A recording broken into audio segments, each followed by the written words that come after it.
Ever wonder why women can recall a conversation from 3 months back, word for word, while you're struggling to remember what happened yesterday? Or why their emotional responses seem to have so many layers you didn't even know existed? Look, if you've ever felt like you're trying to decode a completely different operating system when it comes to understanding women, you're not alone. But here's the thing. What you're about to discover in the next 20 minutes is going to completely transform the way you see female psychology, relationships, and honestly, human behavior as a whole. We're diving deep into the science behind how women think, feel, and process the world around them. And trust me, by the end of this video, you'll have insights that'll change every interaction you have moving forward. So let's jump right in. Here's something that's going to absolutely shift your perspective right from the start. Scientists have discovered what they call the anticipation effect in the female brain. And this is wild. Women's brains are actually wired to respond more powerfully to anticipating a reward than to receiving it. Think about that for a second. The buildup, the waiting, the excitement of what's coming, that generates more dopamine activity than the actual moment of getting the thing they wanted. It's not just a saying that the journey matters more than the destination. For women, it's literal neuroscience. And this doesn't just apply to material stuff. This is about everything. Career milestones, relationships, life experiences, personal goals. Women are biologically programmed to find satisfaction in the process, the chase, the building of anticipation. Here's a real example. Ever noticed how a woman can spend weeks researching a vacation, building itineraries, looking at every detail, and she seems just as excited during that planning phase as the trip itself? That's her brain lighting up with dopamine during anticipation. The planning is part of the experience. Or think about relationships, the early stages, the texting back and forth, wondering when he'll call, the anticipation of the next date. For many women, this creates powerful neurological rewards. It's why the chase actually matters. It's why keeping some mystery and anticipation alive in long-term relationships is crucial. When everything becomes predictable and routine, that anticipation dopamine disappears and something feels missing. This is deep neurological wiring, and it affects everything from romantic relationships to how women approach their goals. Now, let me hit you with something that's going to make you rethink a lot of conversations you've had. Women are particularly susceptible to what psychologists call the illusory truth effect. Here's how it works. When a woman hears the same information repeated multiple times from different sources, or even the same source, even if that information is completely false, her brain starts accepting it as truth. The repetition creates familiarity, and the brain interprets familiarity as truth. Now, before anyone gets defensive, this isn't about intelligence or being gullible. This is about how the female brain evolved over thousands of years to process social information and recognize patterns. From an evolutionary standpoint, being able to pick up on repeated social cues was literally a survival mechanism. If everyone in the tribe kept warning about danger in a certain area, a woman who internalized that repeated message had better survival odds. Pattern recognition through repetition kept people alive.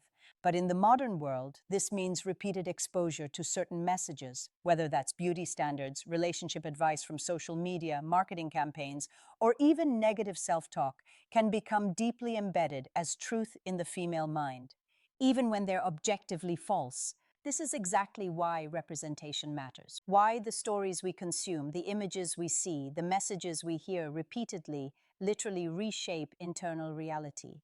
If a woman constantly hears, "You're not good enough, you're too emotional, you need to look a certain way," those messages become internalized truth.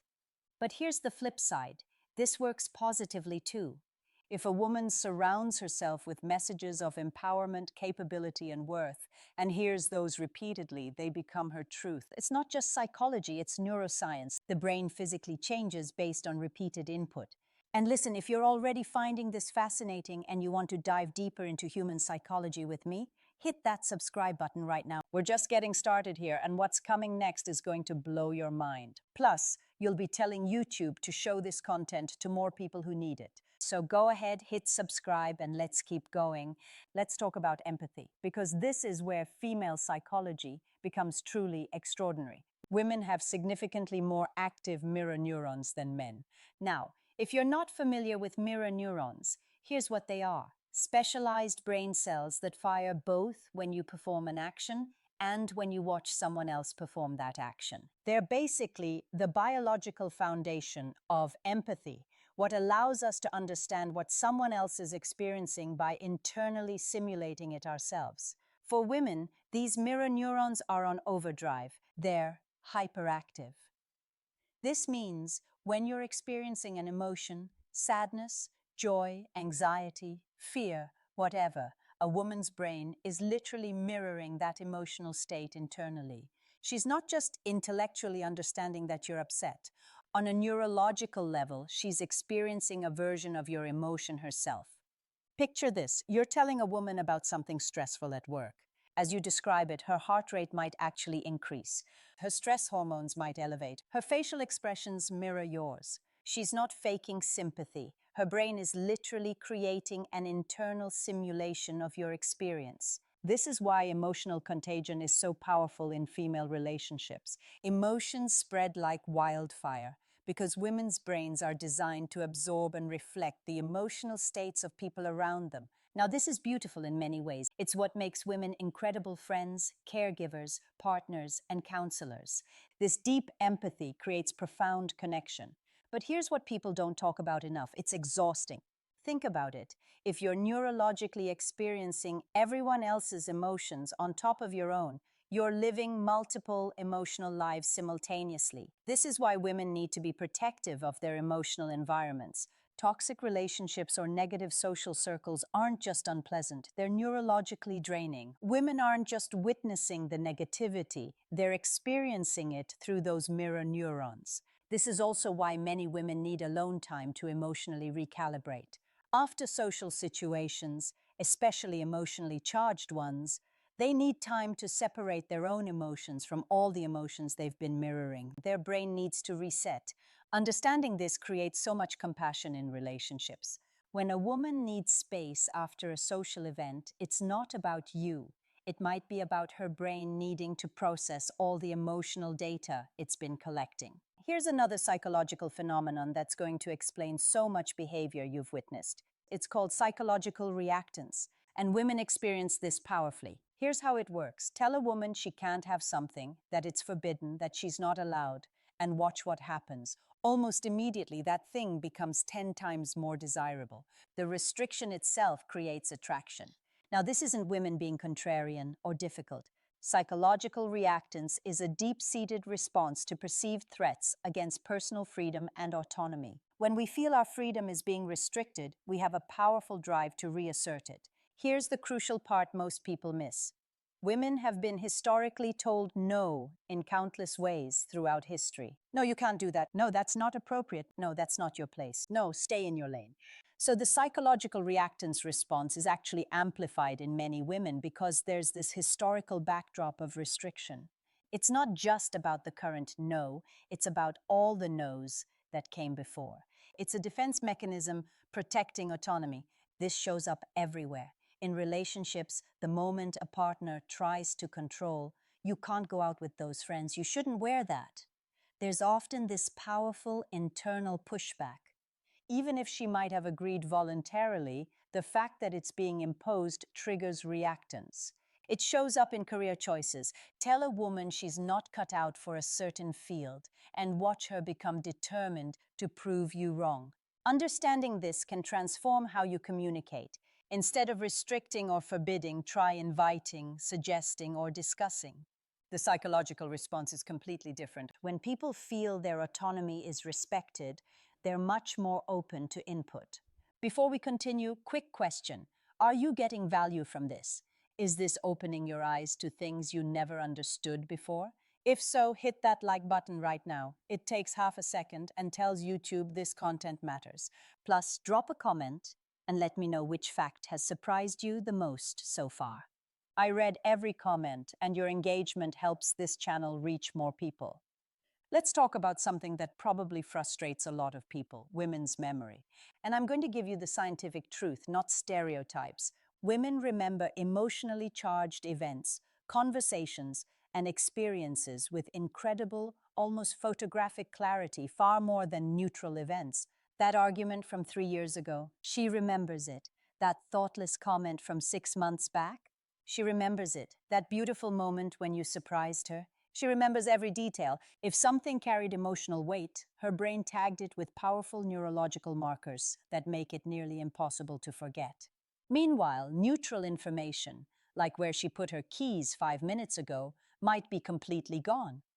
Now, this isn't about holding grudges or being unforgiving. This is pure biology. The female brain creates significantly stronger memory formation through emotional association than the male brain does. When something matters emotionally, whether positive or negative, it gets encoded with remarkable detail.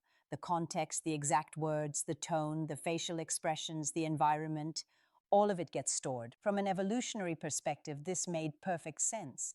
Ancestral women needed to remember social dynamics, emotional patterns, and relationship histories for survival. This person got angry when I did this. This situation led to danger. This person is trustworthy. This detailed emotional memory helped navigate complex social structures and protect children. So this isn't a bug, it's a feature. It's an evolutionary advantage. But in modern relationships, it can create friction. A man might genuinely not remember an argument from last year because for him, it didn't carry strong emotional weight. But for a woman, if that argument was emotionally significant, it's stored in vivid detail. Understanding the biology behind this creates compassion on both sides. Men can understand that when women reference past events, they're not trying to punish. Their brains just work differently. And women can understand that when men don't remember, it's not because they don't care. Their memory encoding works differently. Practical application. If you want to create positive, lasting memories with a woman, make things emotionally meaningful. Put thought and emotion into moments, they'll be remembered forever. And if you create a negative emotional memory, address it genuinely. Apologize sincerely. Create emotional resolution. That gets encoded too. Let's bust a massive myth right now. Multitasking. Women are constantly praised and simultaneously burdened with this idea that they can juggle everything at once: home, career, relationships, social obligations, personal development, all simultaneously all the time. Yes, women often handle more tasks concurrently than men. That's statistically true. But here's the scientific reality nobody talks about. True multitasking is neurologically impossible for everyone. Men, women, everyone. The human brain cannot genuinely multitask complex activities. What we call multitasking is actually rapid task switching. What women are excellent at is this rapid task switching. Their brains can shift between different activities more quickly and smoothly. They can toggle between cooking dinner, helping with homework, responding to emails, and planning tomorrow with less friction in the transitions. But here's what's crucial and what gets ignored. Task switching still reduces efficiency and increases mental fatigue. Every single time the brain switches from one task to another, there's a cognitive cost. Attention has to disengage, shift, and re-engage. That takes mental energy. So while women might be better at switching with less friction, they're still paying that cognitive price every single time. And if they're switching constantly throughout the day, which many women are, that cognitive cost accumulates into serious mental fatigue. The cultural expectation that women should do everything at once perfectly without breaking a sweat? That's not just unrealistic, it's neurologically ignorant. It's setting women up for burnout. Understanding this scientific reality helps women set better boundaries. It helps them say, I can't do all of this at once and do it well. And it helps everyone around them, partners, employers, family, respect those boundaries. Women aren't superhuman. They're human with human brains that have limits. And honoring those limits isn't weakness, it's wisdom. If you haven't subscribed yet, what are you waiting for? We're dropping knowledge here that you literally won't find explained this way anywhere else. Hit subscribe and turn on notifications so you never miss a video. Trust me, you'll thank yourself later. Here's a fascinating insight you'll start noticing everywhere once you're aware of it. Women show a tendency to judge others by their actions, while judging themselves by their intentions. Let me break this down with an example. Imagine a woman forgets to call her friend back. In her own mind, she judges herself based on intention. I meant to call. I wanted to. I was just so busy. I care about her. I had good intentions. But if her friend forgets to call her back, she's more likely to judge based on the action. She didn't call. She didn't make time for me. She doesn't prioritize our friendship. This creates what psychologists call the empathy gap, this disconnect between how we judge ourselves versus others. And women can fall into either extreme. Sometimes they extend enormous grace to themselves while being harsh on others. Sometimes they're brutally critical of themselves while extending unlimited forgiveness to others. Either way, there's often this inconsistency in how intentions versus actions are weighted, depending on who's being evaluated. And most of the time, this happens completely unconsciously. Becoming aware of this pattern is genuinely transformative. It allows you to catch yourself and ask, am I judging this person by their actions while giving myself a pass based on my intentions? Would I extend the same grace to myself that I'm giving them? Would I hold them to the same standard I'm holding myself? Aligning that internal judgment system creates more authentic relationships, better self-compassion, and fairer assessment of others. Let's talk about persuasion and influence because this is strategically important to understand. Women are significantly more likely to comply with large requests if you start with something small first. This is the classic foot in the door technique, and it works particularly well with women because of deep social conditioning around helpfulness, cooperation, and maintaining harmony. Here's how it plays out. Someone asks a woman for a small favor, something minor, easy to say yes to. Could you watch my stuff for a second? Could you sign this? Could you answer one quick question? She agrees because it's no big deal.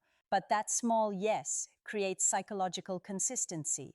She's now established herself in her own mind and the other person's mind as someone who helps. She's created an identity as a helpful person in this relationship. So when the bigger request comes, something much more demanding, time-consuming, or inconvenient, there's internal psychological pressure to stay consistent with that helpful identity. I said yes before, so I should say yes now, or else I'm inconsistent. Now, understanding social psychology isn't inherently manipulative, but it becomes important for women to recognize this pattern in themselves and feel empowered to say no. Even after saying yes to something small, you are allowed to say no to something big. You are allowed to change your mind. You are allowed to have boundaries. That small yes was about that small request. It does not create obligation for all future requests. Understanding this breaks the psychological consistency trap and allows for authentic choice rather than pressured compliance. Eye contact is another fascinating area of female psychology that most people misunderstand. The right amount and right kind of eye contact creates powerful feelings of connection, trust, intimacy, and emotional resonance. Eye contact triggers oxytocin release, the bonding hormone. It signals attention, respect, genuine interest. For women who are generally more attuned to nonverbal communication, eye contact carries enormous weight. Good eye contact can make a woman feel seen, valued, understood, and connected. It can create intimacy faster than words. But here's the complicated part. Too much eye contact, or the wrong kind, can trigger threat responses. Prolonged, intense, unbroken eye contact can feel aggressive, invasive, dominating, or even predatory. Women are incredibly sensitive to these distinctions.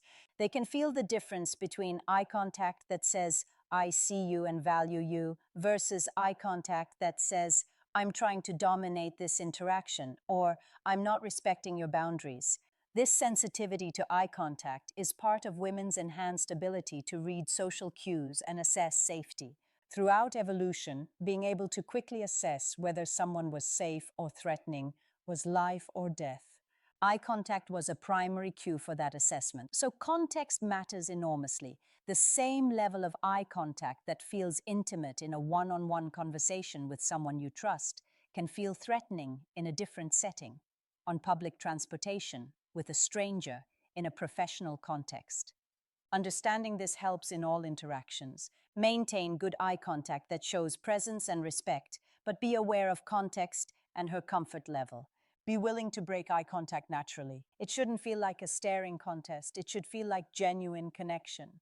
All right, we're past the halfway point. Thank you for sticking with me through this deep content. If you're getting value, please hit that like button and drop a comment.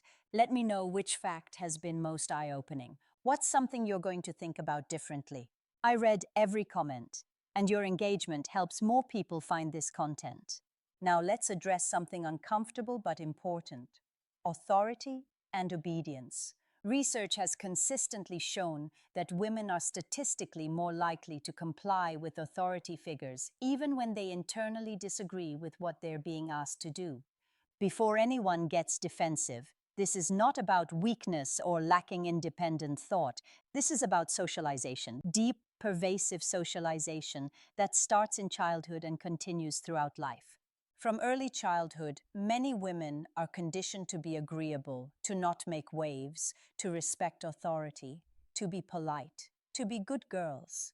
This conditioning runs incredibly deep, reinforced by parents, teachers, media, culture, everywhere. This creates internal conflict when women find themselves disagreeing with someone in authority, whether that's a boss, doctor, police officer, parent, partner, religious leader.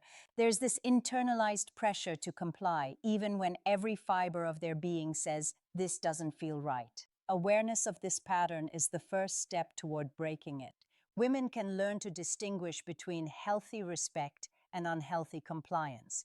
They can practice asserting their own judgment, knowledge, and intuition, especially when it contradicts authority. This is crucial for personal safety. There are documented cases of women complying with dangerous requests because they were conditioned to obey rather than question. It's crucial for professional advancement, speaking up, disagreeing constructively, challenging ideas, even when they come from leadership. And it's crucial for authentic self-expression, living aligned with your own values rather than constantly deferring to external authority. Breaking this pattern takes conscious practice. Notice when you're about to comply automatically and pause to ask, do I actually agree with this? Is this aligned with my values? Am I doing this because I think it's right or because I feel obligated to obey? Let's talk about the sunk cost fallacy, because this affects women in profound and often painful ways. Once a woman has invested time, effort, money, emotional energy into something, a relationship, career path, project, purchase, friendship, there's this powerful psychological pull to continue investing even when it's clearly not working, even when continuing causes harm. The sunk cost fallacy is this illogical belief that because you've already invested so much, you can't walk away now. Walking away would mean all that investment was wasted. I've already put 3 years into this relationship that makes me unhappy. I can't leave now. That would mean I wasted 3 years. I've already spent thousands on this failing business. I need to invest more to make that money worthwhile. I've already committed so much emotional energy to this one-sided friendship. I can't let it go now. And so the investment continues, often escalating, in this desperate attempt to make the past investment worth it. It's throwing good time after bad, good energy after bad. Women experience this intensely, particularly in relationships, because of how female psychology weights emotional investment. Women often invest deeply emotionally, and that emotional investment feels incredibly valuable, incredibly real. Walking away can feel like admitting failure, like proving you made a bad choice, like wasting time. There's often shame attached. But here's the liberating truth. Sunk costs are already gone. The time is spent, the money is spent, the energy is spent. Those costs exist in the past. You cannot get them back by continuing to invest in something that isn't working. The only question that actually matters is, what's the best decision moving forward from right now? Not what would justify the past, but what's the best choice for your future. Sometimes that means walking away. And walking away isn't wasting the investment. It's respecting yourself enough to stop wasting more. Every additional day, dollar, or ounce of energy you invest in something that isn't working is another sunk cost you're creating. Understanding this can be life-changing for women trapped in situations they've overinvested in. If this is resonating with you, if you're recognizing patterns in yourself or people you know, let me know in the comments. And if you haven't subscribed yet, do it now. We're exploring psychology in ways that can genuinely change your life, and you don't want to miss future videos. Here's something genuinely beautiful about female psychology. Acts of kindness create powerful neurochemical rewards in women's brains. When a woman performs an act of kindness, helping a stranger, supporting a friend, volunteering, donating, offering a genuine compliment, her brain floods with serotonin and dopamine. These are the feel-good chemicals that create feelings of satisfaction, well-being, and joy. Kindness literally creates a natural high. But here's what makes it even more beautiful. The recipient of that kindness also gets a neurochemical boost, so both people benefit. And even more fascinating, people who simply witness the act of kindness experience a sympathetic neurological response. Their brains also get a positive chemistry boost just from observing kindness. Kindness creates ripple effects of positive brain chemistry spreading out from a single act. One kind act creates happiness in the giver, the receiver, and everyone who witnesses it. This is why female friendships often center around mutual support, generosity, and care. This is why women-dominated spaces frequently emphasize community and helping each other. It's not just cultural, it's biology reinforcing pro-social behavior. Women's brains are literally wired to feel good when they make others feel good. This has important implications. When women are prevented from helping, or when their kindness is taken advantage of, or when they're in environments that don't value kindness, they're being deprived of a significant source of natural well-being.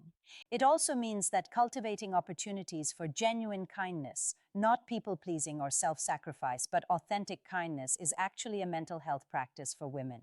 It's neurologically rewarding. Let's address stress, because this is absolutely critical and has massive implications for work, relationships, education, and personal development. Stress affects women's cognitive function in very specific ways. Under high stress or perceived threat, the female brain narrows its focus dramatically. Creative thinking diminishes. Problem solving becomes more rigid, more black and white, less innovative. The stress response literally constricts cognitive flexibility. The brain goes into tunnel vision mode, focused on immediate threat management rather than big picture thinking or creative solutions.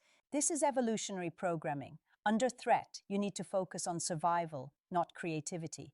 But in relaxed, safe environments where women feel secure, supported, and psychologically safe, that's when cognitive magic happens. The brain expands, associative networks light up, creative connections flourish, innovative thinking explodes. Women in psychologically safe spaces where they're not worried about judgment, threat, failure, or criticism consistently outperform stressed women by massive margins. We're not talking small differences. We're talking the difference between mediocre performance and extraordinary innovation. This has huge implications for work environments. If you want peak performance from women employees, creating psychological safety is essential. High-pressure, threatening, hypercritical environments might push short-term compliance, but they kill creativity and innovation. This has implications for relationships. If you want deep, meaningful, problem-solving conversations with your partner, creating a safe emotional environment is crucial. Criticism, defensiveness, contempt, these create stress that shuts down cognitive flexibility.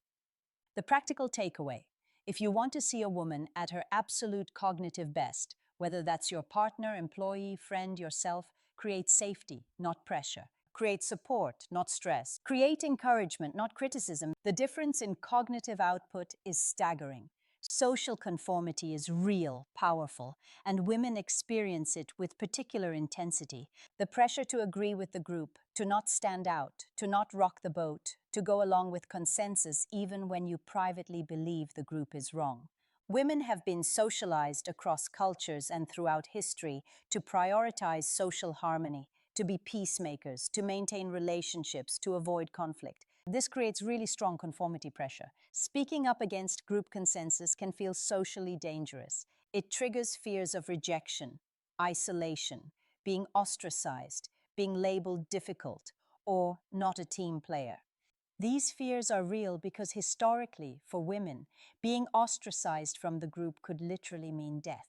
Social connection was survival, so the pressure to conform isn't weakness. It's evolutionary programming combined with modern cultural conditioning. But here's what's important. Conformity isn't inherently bad. Social cohesion has value. Being able to cooperate, work together, find consensus, these are valuable skills.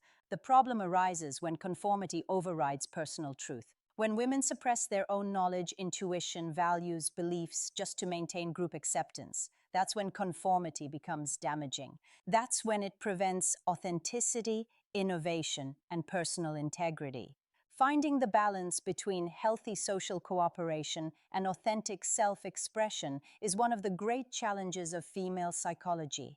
It requires conscious awareness, noticing when you're conforming out of genuine agreement versus conforming out of fear. And it requires courage, the courage to speak up even when it feels scary. We're in the home stretch now, but before we wrap up, I need you to do something. If you've made it this far, you're clearly serious about understanding psychology. Make sure you're subscribed. Make sure you've hit that notification bell because the next videos in this series are going even deeper. We're going to explore topics you won't find anywhere else. Don't miss out. Subscribe now. Color psychology affects women in fascinating and measurable ways. Different colors create different neurological and psychological responses in the female brain. And this isn't just preference or cultural association, this is biology. Red, for instance, increases alertness in women. It can trigger physiological responses ranging from mild aggressiveness to attraction, depending on context. Heart rate increases, blood pressure increases slightly, attention sharpens. There's a reason red is universally associated with power, passion, danger, and warning. It genuinely affects female neurology. Red in a romantic context can increase attraction. Red in a competitive context can increase determination. Red in a warning context creates heightened alertness. The color itself has neurological impact. Meanwhile, green and blue create calming, focusing effects. These colors reduce stress hormone production. They increase concentration and cognitive clarity. They create feelings of peace, safety, and stability. This is exactly why wellness spaces, spas, healthcare facilities, and therapy offices targeting women are overwhelmingly decorated in green and blue palettes. It's not random aesthetic preference, it's neurological response. Understanding color psychology can help women design their environments intentionally for optimal mental states. Want to increase productivity and focus? Incorporate blues and greens. Want to increase energy and passion? Incorporate reds and oranges. Want to create calm? Stick with soft blues, greens, and neutrals. Your environment affects your neurology, and you can design it strategically. Here's a truth about motivation that explains enormous amounts of behavior. Women, like all humans, but especially acutely, respond more strongly to immediate short-term rewards than to distant long-term benefits, even when logic clearly indicates the long-term option is objectively better. This isn't short-sightedness or lack of discipline. This is how the human reward system is fundamentally wired. Present rewards feel real, tangible, certain, immediate. Future rewards feel abstract, uncertain, risky, distant. The neurological reward response, the dopamine hit, is always significantly stronger for immediate gratification than delayed gratification. This is why starting a diet tomorrow feels easier than starting today. Why spending money now feels better than saving for retirement, even when you intellectually know saving is smarter. Why watching another episode now feels better than going to bed early for long-term health. The immediate reward is neurologically more powerful. This is called temporal discounting. We discount the value of future rewards simply because they're in the future. Understanding this about yourself creates the opportunity to build systems that work with your neurology rather than fighting against it. It's about designing choices to make long-term rewards feel more immediate. Want to exercise regularly? Don't focus on being healthy in 20 years. Focus on how good you'll feel tonight after working out. Want to save money? Don't focus on retirement. Set up automatic transfers and focus on the immediate satisfaction of watching your savings number grow. Make the long-term reward feel short-term. That's how you work with your brain instead of against it. Negativity bias is stronger in women than in men on average, and this is crucial to understand. A negative experience, criticism, conflict, disappointment, failure, will mentally and emotionally outweigh a positive experience of equal objective intensity. One harsh comment can overshadow 10 genuine compliments. One failure can eclipse multiple successes. One criticism can erase hours of praise. The negative carries more psychological weight. This isn't pessimism. This isn't being overly sensitive. This is evolutionary psychology. Being more attuned to threats, dangers, negative outcomes was survival programming for ancestral women. Remembering what went wrong, who was dangerous, what situations led to harm, this vigilance kept families alive. The woman who remembered dangers better had higher survival success. But in modern life, where actual survival threats are rare, negativity bias can distort perception and damage well-being. It can make women focus disproportionately on what's wrong rather than what's right. It can make them ruminate on failures rather than celebrate successes. Understanding this biological tendency allows for conscious counterbalancing, actively practicing gratitude, not as toxic positivity, but as deliberate attention to positive experiences, deliberately focusing on what went well, not just what went wrong, intentionally reframing negative events to find learning or growth. This isn't denying reality.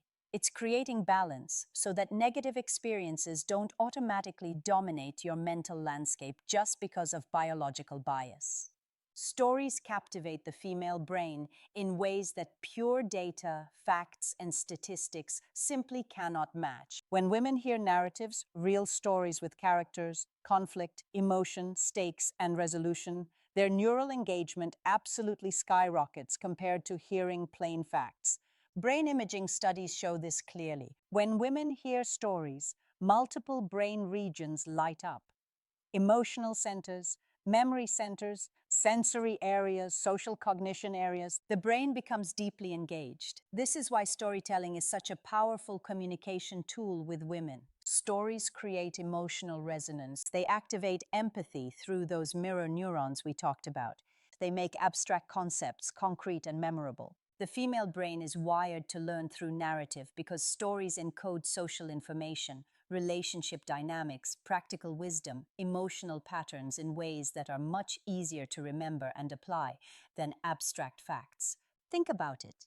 You could tell a woman gossips are untrustworthy. That's a fact. Or you could tell her a story about someone who gossiped and how it destroyed a friendship.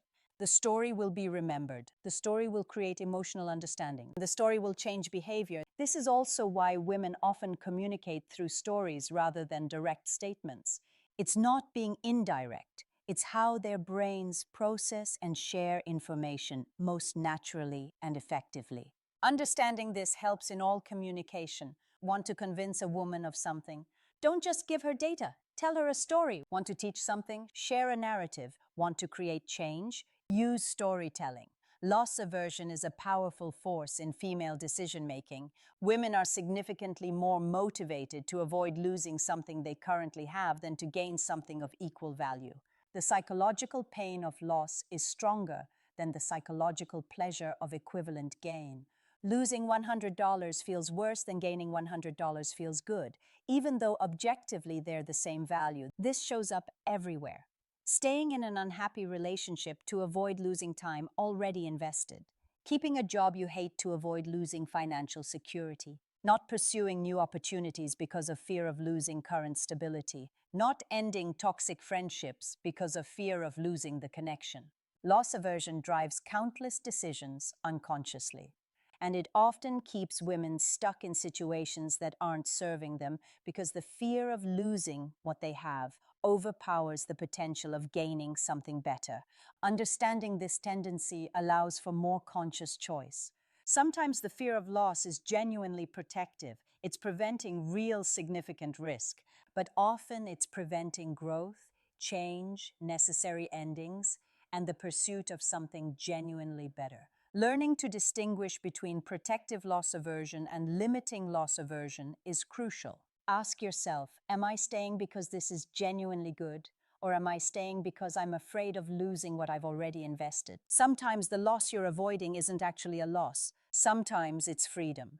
And here's the final insight that ties everything together. The one truth that matters more than all the neuroscience, all the psychology, all the data combined. Women will remember how you made them feel long after they've forgotten every single word you said and every single action you took. Emotional resonance is the lasting imprint. The feeling becomes the memory. The emotion is what gets encoded deeply and permanently. This is why relationships, romantic, friendship, family, professional, are built on emotional connection rather than logical compatibility alone. You can have all the right credentials, all the right words, all the right actions, but if the emotional experience is negative, that's what lasts. This is why a single thoughtless comment can damage a relationship far more than you'd logically expect. It created a negative emotional experience that got permanently encoded. This is why a moment of genuine care, genuine presence, genuine emotional attunement can create loyalty and connection that lasts for years. That emotional experience becomes the foundation. So if you want to build genuine connection with the women in your life, partners, friends, daughters, colleagues, anyone, focus on the emotional experience you're creating. Not just what you're saying or doing, but how you're making them feel. That's what they'll remember. That's what matters. So there it is, a comprehensive deep dive into psychological facts about women that literally reshape how we understand the female mind, relationships, human connection, and human nature itself.